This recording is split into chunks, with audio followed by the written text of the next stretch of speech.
Welcome or welcome back to my channel, into this video. Today I want to talk about health, and I want to talk about the holistic approach to health.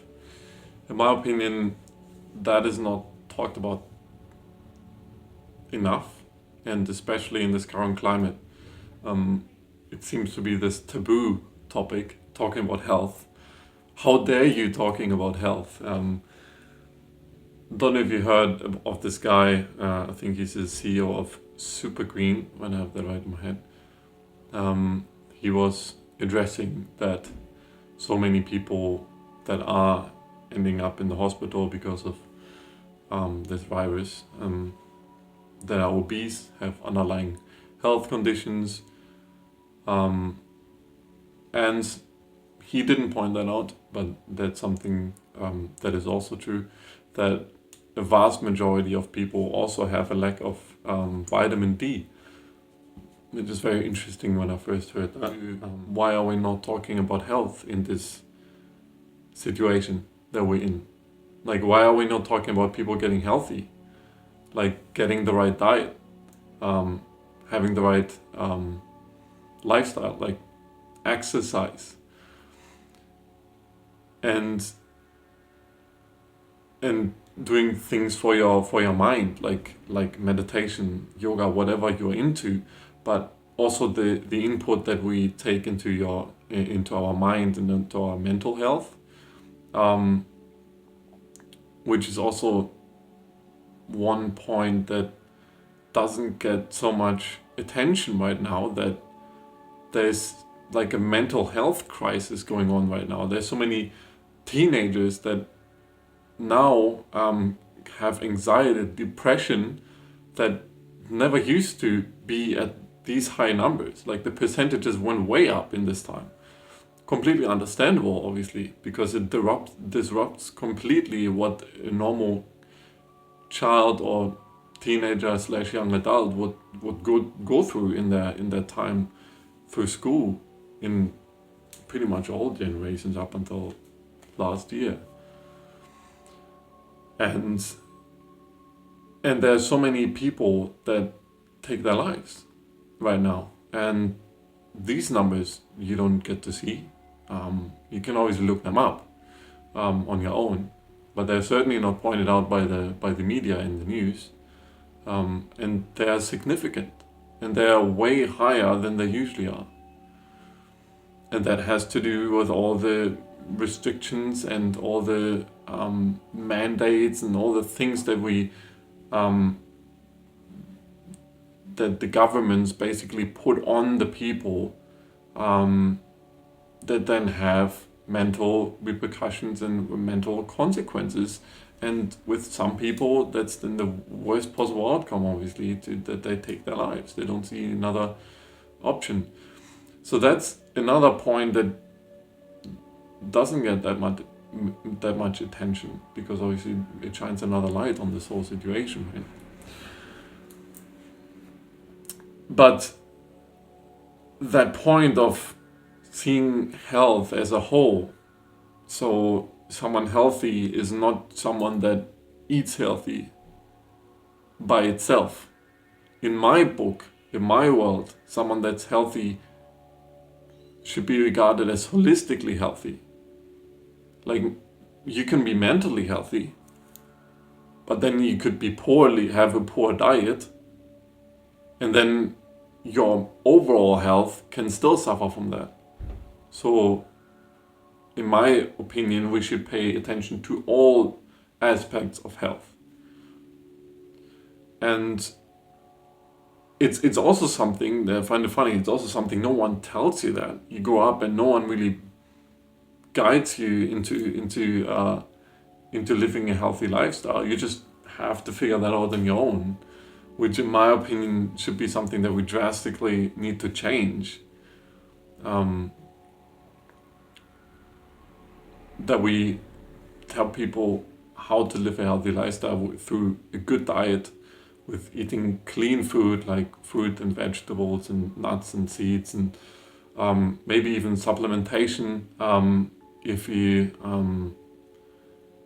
especially in this current situation, it is very helpful to have certain supplements like vitamin C, vitamin D. As I said, there's a lot of people that come into the hospitals that actually do have a huge lack of vitamin D, which you can get from going outside, like being in the sun. Then your body, through your skin, can create your own vitamin D.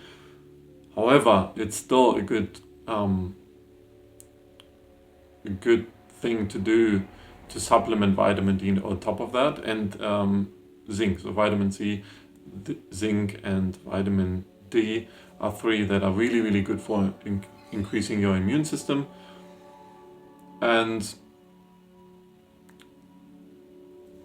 that's something that only a few places on earth actually put at the forefront of this whole situation. I heard of Uganda. Really amazing that they actually encourage the people to do these things. They tell them, oh, have a healthy diet, do exercise, and then maybe supplement like with vitamin C, vitamin D. They actually tell their people to do that because they see that that is something that everyone can do, and it has great effects on your overall health. And it's funny that this, in my opinion, that this everyone that talks about this just gets shut up and censored. And people that do something alternative to what the mainstream idea or treatment is. I don't know if you're familiar with Joe Rogan, but he caught COVID a couple of weeks ago, and he explained on his podcast that he actually has doctors that told him to take this one particular drug. You got to look it up. I don't want to say it now because apparently everyone that uses that word gets censored. Even though I don't have hardly anyone watching this, I don't need to risk anyone taking any videos down. But that's an alternative drug that actually has been around for so long, and it's actually very safe to use. But yeah, for some reason it's get shut down, even though it's showing very great effects in other countries. Even apparently India is using it too to cure people in the hospitals, and it's working great. Yeah, so he got basically like a shitstorm for that, for using it, and people said it's horse dewormer, and it's funny how things get constructed and put out of context, and that's the nowadays situation, I guess, that we're in. That yeah, not everything is how it seems, and it's more important than ever to do your own research. So that's why, even though I truly believe what I'm telling you, it's always better to do your own research and maybe double check and find your own sources. I can only encourage you to do that. And yeah, to me, health is more than just one aspect. So it's more than just a healthy diet. It's also doing the right things for your mental health, like meditation. I hope that by now most people know how beneficial meditation is, but I can certainly say that in my life, since I meditated, my whole life changed. Since I started maybe three years ago, like every aspect of my life changed, and that's just the mental health. But doing the right things for your immunity, as I said earlier, with the vitamins you can take. You can also do cold showers, which are great. One amazing guy that pushes a lot of the research on this is Wim Hof. If you haven't heard of him, you should definitely look him up. It's awesome to follow his stuff. It's a very, very pleasant guy to follow for me. I find him very inspirational, very nice to listen to. It's like a little bit hippie, but I love that. So he basically has a lot of research now coming out showing that cold showers or exposure to cold in general are very, very beneficial to your to your immune system. On another note, I want to talk about and tell you about this documentary / movie I watched. It's called Chasing the Present or Chasing the Presence on Gaia. If you don't know what Gaia is, the slogan of Gaia is actually bringing it right on the point. It's saying Gaia is like Netflix, but instead of entertainment, you get enlightenment. That brings it on the point. I don't need to say anything else to that. And that documentation / movie, whatever you want to regard it as, basically talks about this journey of this one guy feeling very depressed and has a lot of anxiety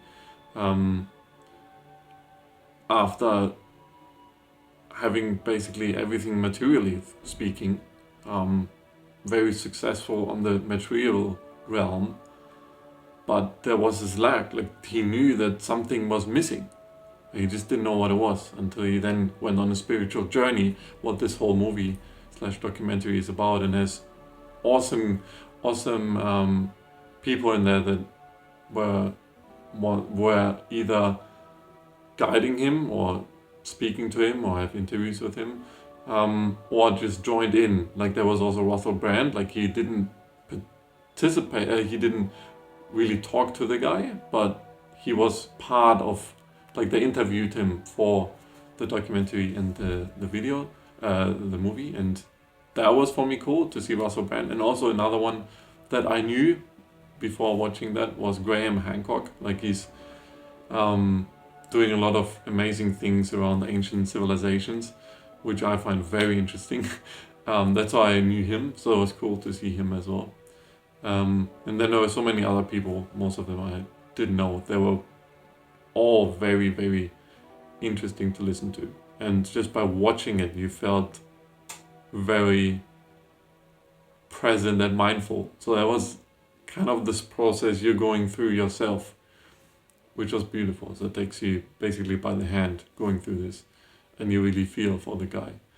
So that's one thing I can recommend. If you have Gaia, if you have not, maybe consider, there's probably a trial for it. Really, really cool resource and a beautiful documentary / movie. I wish you all the best, all the love, and I will see you in the next one next week.